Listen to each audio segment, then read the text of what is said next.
des créations de postes. Alors là, ça concerne la modification du tableau des effectifs du personnel communal et donc, par conséquent, la création d'un poste d'ingénieur territorial. Voilà. Donc, les nécessités de service requièrent la création d'un poste d'ingénieur territorial à temps complet. Et bon, à compter du 1er août, c'est l'ouverture de la création du poste. Ça ne veut pas dire que la personne va prendre ses fonctions au 1er août. On a comme mission principale à lui d'évoluer, à cet agent, le suivi des grands projets, l'optimisation du fonctionnement des différents services techniques et du service de l'urbanisme, la mise en œuvre et la gestion du suivi des astreintes et le suivi des astreintes. Bon, pour les astreintes, actuellement, on a les gardiens du parc des sports qui sont actuellement d'astreinte. Il faut qu'on prévoie des astreintes plus généralisées concernant les interventions qu'on peut avoir besoin de faire en cas d'intempéries, par exemple, etc.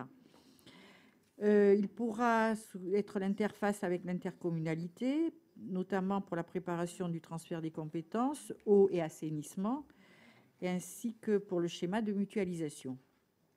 Également pour la mutualisation du système d'information géographique.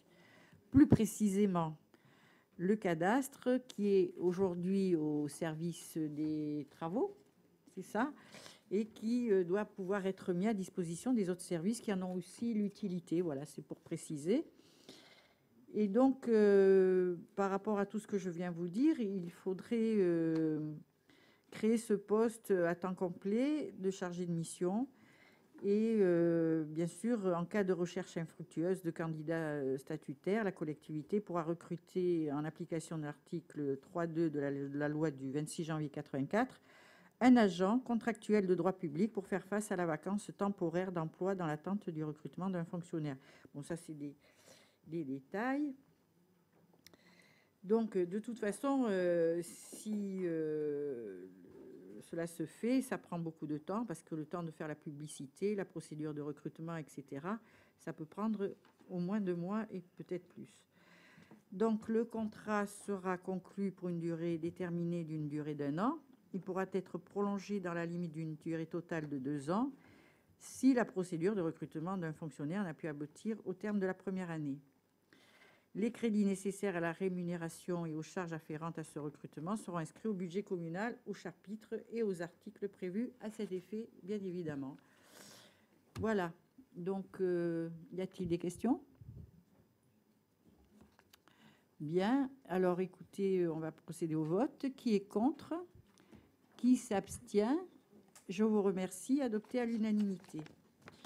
Je passe à la délibération suivante qui porte sur la création de 3 postes dans le cadre du dispositif des emplois d'avenir.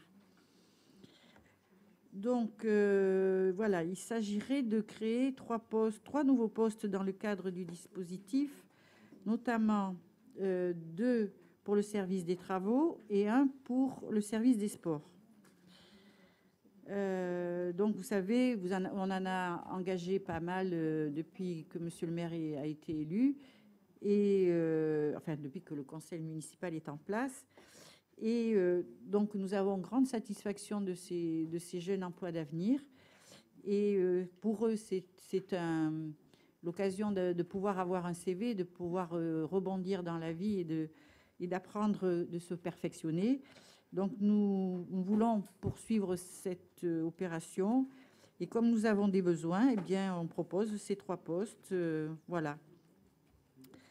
Donc, est-ce que vous avez des questions à poser, s'il vous plaît? Bien. Eh bien, écoutez, qui est contre? Qui s'abstient? Merci. Adopté à l'unanimité. Eh bien voilà, merci Thérèse, merci chers collègues. Avant que nous nous séparions, je ne pense pas devoir vous rappeler que nous sommes bientôt avant la veille de la fête nationale, le 14 juillet. Je souhaiterais que nous soyons un peu les relais actifs vis-à-vis de nos concitoyens sur le pavoisement de nos rues. La municipalité fera encore davantage pour que le tricolore envahisse les rues, mais parfois il y a des drapeaux tricolores qui fleurissent un 12 juillet parce qu'il y a une Coupe du monde de football et oublient le 14 juillet qui est la fête nationale. Au mois de janvier dernier, tout le monde était dans l'émotion des attentats terroristes sur notre territoire. Nous nous sommes retrouvés des millions en France chantant la Marseillaise face à l'adversité, face à la barbarie, face à la lâcheté. Et 6 mois plus tard, rien n'a changé. Il y a toujours des attentats. Les derniers attentats récemment commis sur notre territoire comme dans d'autres pays nous invitent à nous rappeler que la Marseillaise est un hymne de libération internationale et pas simplement un hymne national, et que la nation, c'est le lieu de la démocratie, de la République. Alors, je voulais vous informer qu'avec Christian Vial et le service des archives et du patrimoine, un livret va être publié qui s'intitule « La Nation » et qui sera donné à nos jeunes bacheliers d'abord, pour commencer, le 14 juillet, puisque j'ai souhaité que le 14 juillet, sur le parvis de l'Europe, monsieur l'adjoint, Madame la conseillère municipale déléguée à l'Europe, nous ayons l'occasion de remettre un diplôme à nos bacheliers, de leur remettre cette année un stylo avec une clé USB, un diplôme bien sûr, mais on leur donnera un petit fascicule qui s'intitule « La Nation » et qui rappelle ce que c'est que la nation, pourquoi il est bien d'aimer la nation et notre patrie. Et tout cela fait de manière très, très simple, mais très, très précise. Donc, Christian Vial y a bien travaillé avec Karine Boriosi. Je tiens à les en remercier. Nous aurons l'occasion de le distribuer aussi par la suite dans nos écoles, comme pour les enseignants. Après tout, ça fait de mal à personne de savoir comment est née la Marseillaise, qu'est-ce que c'est que la nation, qu'est-ce que c'est qu'une fête nationale, la Déclaration des droits de l'homme et du citoyen, et pourquoi ce drapeau et pas un autre, pourquoi pas à pois rouge comme dans le Tour de France, hein, voilà. Donc des choses importantes. Le pavoisement, je vais me permettre de citer des entreprises azuréennes qui vendent des drapeaux, hein, Cache en Bal, Azur Fête à Nice, l'île aux Cotillons à Villeneuve-Loubet, ou sur Internet. Mais je le répète, il y a quelque chose d'un peu parfois dérisoire de sortir les drapeaux pour des fêtes sympathiques, sportives, où on a gagné, bien sûr. Oui. Et puis, il y en a d'autres qui nous rappellent que la liberté, ça se défend. Et ça ne se défend pas simplement autour d'un ballon rond, ça se défend aussi d'une autre manière. Donc, nous aurons à 10 heures les cérémonies au monument. Je souhaite que nous soyons nombreux, d'autant plus que nous aurons un ancien qui sera fait chevalier de la Légion d'honneur, Henri Musso, à qui nous avions donné la médaille de la ville le 26 août dernier. Il était dans les forces françaises libres. Il a fait le débarquement de Provence. Il a participé à la libération du territoire. Donc, il sera décoré par le capitaine François Rabu pour la circonstance. À 18 heures, ce sera festif. Nos bacheliers de cette année sont 126 contre 128 l'année dernière. 49 sans mention, 34 mentions assez bien, 24 mentions bien, 19 mentions très bien, soit 3 fois plus que l'an dernier. Ça nous coûte beaucoup plus cher aussi, donc voilà. On est très heureux de dépenser de l'argent à bon escient. Et puis, à partir de 21h30, je ne sais pas où 20h30, parce que j'ai vu les deux horaires.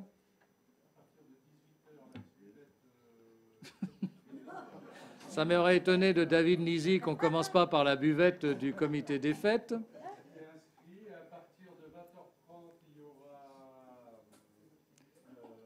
Oui, c'est très clair. La retraite au flambeau. Parce qu'on m'avait dit 21h30, donc on a mis dans le journal. Bon, c'est drôlement clair. Hein. Si les gars s'y retrouvent, ça va être vachement chouette. Hein. Bon, bah vous venez, vous verrez bien si entre deux buvettes. Après tout, c'est la fête d'abord. Donc, et puis ensuite, on l'a dit tout à l'heure, David Nizy, président du comité des fêtes, on l'a dit, un spectacle pyrosymphonique et puis une soirée festive Voilà, donc il faut que la fête commence. Bien, merci à vous tous. Bon été.